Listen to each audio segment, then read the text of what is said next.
जैसा कि हमने अपने प्रीवियस वीडियो में देखा कि किस तरीके से रिसोर्सेस हैं, जो सोर्सेस हैं हिस्ट्री को जानने के लिए, जिसमें ओल्ड बिल्डिंग्स हैं, टेम्पल्स हैं, स्टेपवेल्स हैं, जिनके बेसिस पे हमें प्रीवियस ईयर्स का पता चलता है कि उस टाइम पे लाइफ कैसी थी। तो उसी में हमने देखा कि 20th सेंचुरी में जो न्यूज़पेपर में मिलेनियम गैलरी प्रिंट किया गया, उसके बेसिस पे हमें पता चला कि 20th सेंचुरी के इंसिडेंट्स क्या थे, पर्सनालिटीज कौन कौन सी थी। तो वो अब हम देखेंगे।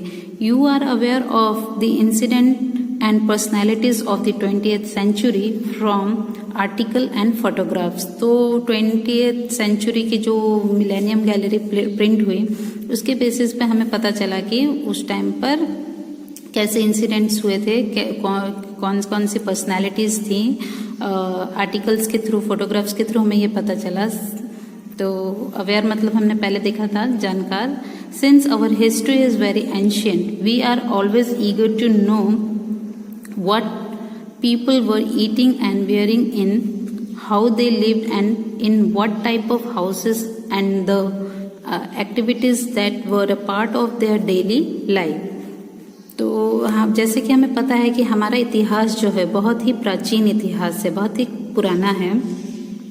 We are always eager to know what people were eating and wearing in. तो हम हर वक्त इच्छुक होते हैं, ईगर मतलब इच्छुक होना, कि हर वक्त हमें ये इच्छा होती है जानने की कि उस पहले के समय में लोग कैसा खाते थे, कैसे कपड़े पहनते थे, how they lived and in what type of houses and the activities that were a part of their daily life. किस तरह के घरों में वो लोग रहते थे, क्या क्या उनकी डेली एक्टिविटीज होती थी।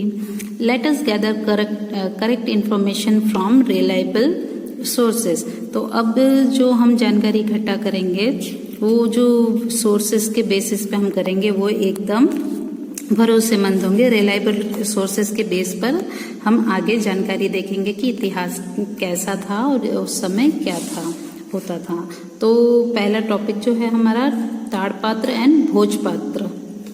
ताड़पात्र एंड भोजपात्र के बेसिस पर भी पता चलता है कि इतिहास के समय की जानकारी हमें मिलती है। ये देखिए, इस तरीके के होते थे ताड़पात्र, भोजपात्र, और ये इंस्क्रिप्शंस हैं जो लिखा जाता था।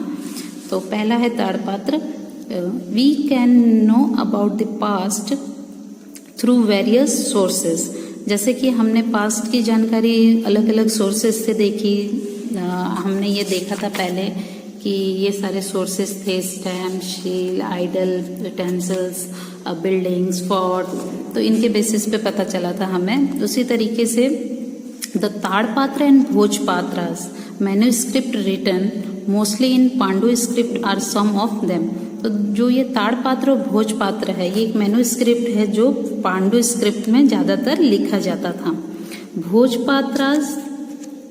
Bhojpatras are made from the skin of a tree named bhoj. तो ये जो भोजपात्रास होते थे, वो पेड़ जो होते हैं उनकी छाल जो होती है उससे बनता था, उसके ऊपर लिखा जाता था, जिसे भोज कहा जाता था।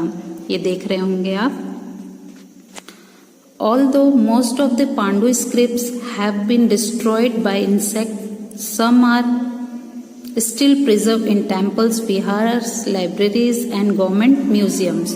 तो जो ये पांडु स्क्रिप्ट्स थे, मैन्युस्क्रिप्ट्स थे, वो छोटे छोटे जो इंसेक्ट्स होते हैं उनकी वजह से डिस्ट्रॉय हो गए, बट आज भी कुछ मैन्युस्क्रिप्ट्स को प्रिजर्व करके रखा गया है मंदिरों में, विहार्स में, लाइब्रेरीज में, जो गवर्नमेंट सरकारी जो म्यूजियम्स होते हैं उसमें। Using these sources, we get a lot of information about king, administration and public life ancient time. तो ये मैन्युस्क्रिप्ट के बेसिस पर हमें काफ़ी कुछ पता चलता है कि एंशियंट टाइम पर, मतलब पहले के टाइम पर, पास्ट में जो राजा थे, किस तरीके के राजा थे, उनका राजकाज कैसा था, पब्लिक लाइफ कैसी थी, वो हमें मैन्युस्क्रिप्ट्स के से पता चलता है। तो ताड़पात्र और भोजपात्र हमने देखा। अब जो है records in the stone inscriptions. तो जो इंस्क्रिप्शंस मतलब होता है जो लिखावट होती है, जो लिखा जाता है, तो पत्थरों पर जो लिखावट होती थी उनके रिकॉर्ड से भी हमें पता चलता है कि एंशियंट टाइम कैसा था। तो ये देखिए, इस तरीके से अगर आपने कभी कोई मंदिर किला विजिट किया होगा तो आपने देखा होगा कि उनके जो मंदिरों के जो पिलर्स हैं, जो वॉल्स हैं, उस पे कुछ ना कुछ खुदाई करके लिखा हुआ होता है, तो उसी को इंस्क्रिप्शन कहा जाता है। तो in ancient times main incidents like achievements of king, writing of order and treaties with other state were carved on stone or metal plates। तो एंशियंट टाइम में राजा के जो अचीवमेंट्स होते थे, जो उपलब्धियां होती थी, उनके जो ऑर्डर्स होते थे, वो जो संधि करते थे, ट्रीटीज मीन्स संधि करना या बातचीत करना, जो ऑर्डर देते थे उन्हें, जो दूसरे स्टेट्स के साथ, राज्य के साथ उनका बातचीत होता था, वर कार्व्ड ऑन स्टोन और मेटल प्लेट्स। तो वो पत्थरों पर शिलालेख किए जाते थे, पत्थरों पे लिखा जाता था, मेटल प्लेट्स पे लिखे जाते थे, जो आज भी उपलब्ध हैं। तो उनके बेसिस पर भी हमें पता चलता है कि एंशियंट टाइम कैसा था। These metal plates and stone writing known as inscriptions. तो ये जो लिखावट होती थी उसे इंस्क्रिप्शंस कहा जाता था। Exist even today and are preserved in archives such as the National Archives of Delhi. तो इस तरीके के लिखावट जो है, लेख जो हैं, वो आज भी नेशनल आर्चीव्स ऑफ दिल्ली में प्रिजर्व करके रखे गए हैं। तो ये हुआ। और इसके बाद वेसल्स, ऑर्नामेंट्स एंड टूल्स हैं, ये भी सोर्सेस हैं जिनके बेसिस पे हमें एंशियंट टाइम का पता चलता है। ये देखेंगे, वेसल्स हैं, ऑर्नामेंट्स हैं, जो हमने प्रीवियस पिक्चर में भी देखा था।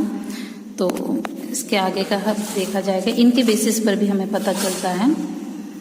During excavation utensils, stone, tools and ancient ornaments are found which help us to know the history of ancient times. जो खुदाई की जाती है उस खुदाई के समय कुछ ना कुछ बर्तन, पत्थर, जो औजार, ऑर्नामेंट्स मिलते हैं आज भी। तो उनके आधार पर भी पता चलता है कि एंशियंट टाइम में किस तरीके के बर्तन, औजार, गहने यूज करते थे ladies. Based on picture 1.4 gather information similar object found from the excavation site near your residence. Just as archaeologists do, we too can know the history of ancient times from old coins, stone, inscriptions, painting and metal plates. तो जैसे कि मैंने आपको बताया था कि अगर बहुत लोगों को ऐसा शौक होता है कि पुरानी चीज़ों का कलेक्शन करना, तो अगर आपके पास कोई है जिन्होंने कॉइन्स का, स्टैम्प्स का, पेंटिंग्स का कलेक्शन रखा है, तो आप उनसे लेकर देख सकते हैं। तो ये भी एक सोर्स है एंशियंट पास्ट टाइम जानने का। तो ये देखेंगे हम द सोर्सेस ऑफ हिस्ट्री। इस चैप्टर में हमने देखा कि सोर्सेस ऑफ हिस्ट्री जो है उसमें document, painting, ornaments, toy, coin, inscription, भोजपात्र, metal plates, old buildings, temples, travelogue etcetera के बेसिस पे हमें पता चलता है। ये सारे सोर्सेस हैं हिस्ट्री जानने के। और हमने कौन से टॉपिक देखे? स्टोन इंस्क्रिप्शन, जो पत्थरों पर लेख लिखा जाता है, writing which are carved on stone. Bhojpatra, the bark of a tree on which book were written in ancient time. तो पहले जो पेड़ों के जो छाल होते थे उन पर ही लिखा जाता था। Copper plates, inscription on copper and tin. Carbon dating system is used by archaeologists to know the exact date and time of a finding. Archives, place which store historical records. तो यहाँ पे ये चैप्टर हमारा complete होता है, जिसमें हमने देखा कि इतिहास जानने के कौन कौन से साधन हैं, किन किन के आधार पर हमें इतिहास का पता चलता है।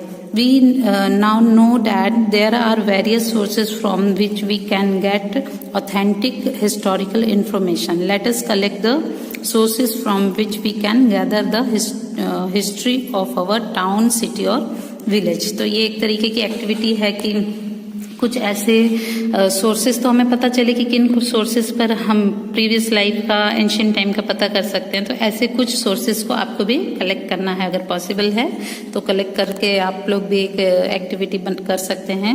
अपने विलेज के बारे में पता कर सकते हैं कि आप जिस विलेज में हैं अभी, तो मम्मी से पापा से डिस्कस करके कि पहले यहाँ पर कैसा होता था, कैसी बिल्डिंग थी या कौन सी बिल्डिंग है जो बहुत पुरानी है। तो जब कभी आप बाहर निकले तो मम्मी या पापा से पूछ कर देख सकते हैं। अब देखिए, you can know more about history from copper plates, भोजपात्रास and manuscripts of ancient time in the Shri Hemchandracharya library Patan में है, जो यहाँ से भी हमें इंफॉर्मेशन मिल सकती है। LD Institute of Indology Navrangpura Ahmedabad, tribal museum Gujarat Vidyapith Ahmedabad, Mahavira Jain Aradhana Kendra Koba Gandhinagar. तो यहाँ से भी हमें पता चल सकता है एंशिएंट टाइम का। तो चैप्टर यहाँ पे कंप्लीट होता है।